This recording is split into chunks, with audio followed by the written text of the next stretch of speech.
Hello guys, आज हामी सिङ्गलको यात्रामा है। म तपाईँहरूलाई देखाउँदैछु हामीहरू चाहिँ अब आज सिङ्गल गएर झर्ना बनाउन जान लाग्दैछु। सो त्यसैले म केटाहरू रेडी भएर हिँड्दैछ। अब म देखाउँछु तपाईँहरूलाई जाँदैछ केटाहरू।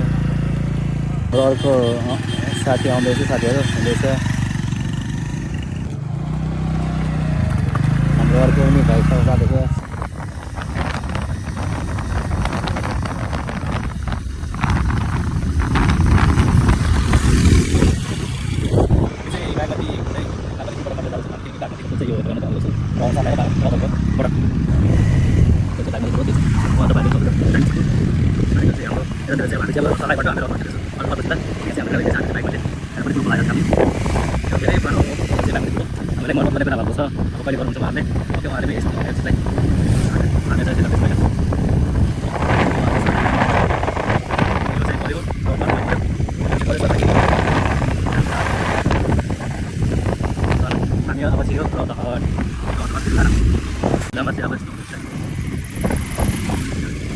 रौतहट एरिया हामी सिकिसक्यौँ।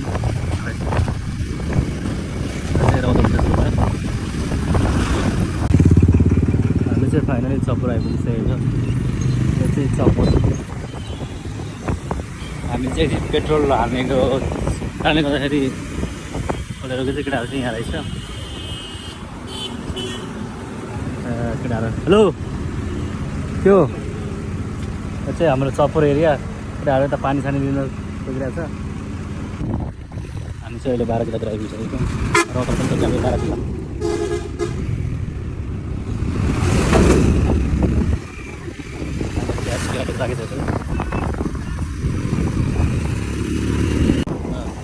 फाइनली हामी चाहिँ अब जाने बाटो आइसक्यो।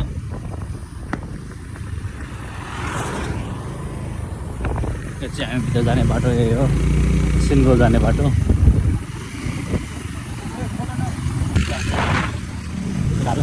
सिङ्गल हामी मिस गरेर आइपुग्यो।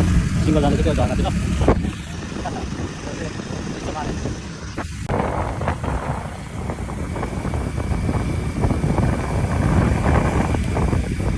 ठाउँ त आइपुग्यो, कस्तो बिजोग आइपुग्यो। ठाउँ त अप्ठ्यारो रहेछ है। आइपुग्यो भन्नाले त्यो हामी जहाँ जुन झर्नामा जानु थालेको ठाउँ त्यहाँ चाहिँ आइपुग्यो होइन। जस्ट हामी उस त्यही झर्नाको छेउछाउ छ। यहाँ अलिक कन्फ्युजन भएर थाहा नभएर चाहिँ सुतिरहेको छ हामी। बाइक पुग्छ? बाइक हमारे गाडी जानुपर्छ, त्यहाँ ओह्रालो जानुपर्छ। त्यहाँ जाने बाइक कति जग्गा जानुपर्छ? बाइक लाग्ने ठाउँ छ कि पसलहरू बाटोको अवस्था यस्तो छ।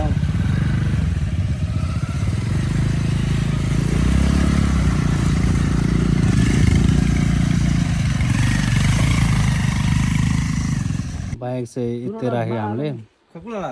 यहाँबाट चाहिँ हामीहरू अब हिँडेर जानुपर्ने अवस्था छ होइन। अब बाइक नजाने भयो यताबाट चाहिँ सबैजना केटाहरू अब हिँड्दैछ। बाइक अब यतातिर राखेर अझै आधा घन्टा बाटो छ भन्छ। कहिले नहिँडेको लास गाह्रो भइरहेछ। जानु राखेर त अवस्था यस्तो भइरहेछ हाम्रो साथीहरूको। के गर्ने, खोला कटेर जानुपर्ने भयो। बिजोग भएर आइपुगेँ यहाँ यो झर्नाहरूलाई। फाइनली झर्ना पनि आइपुग्यो। हामीहरूलाई चाहिँ गाह्रो भइरहेछ। सो त्यसैले तपाईँहरू आउँछ भने अलिकति पानी सानी नपर्ने सिजनमा आउनु होला। राम्रो त्यतिखेर चाहिँ एकदम बेस्ट हुनेछ। हेलो गाइस, तपाईँलाई म देखाउँछु झर्ना कस्तो छ भने।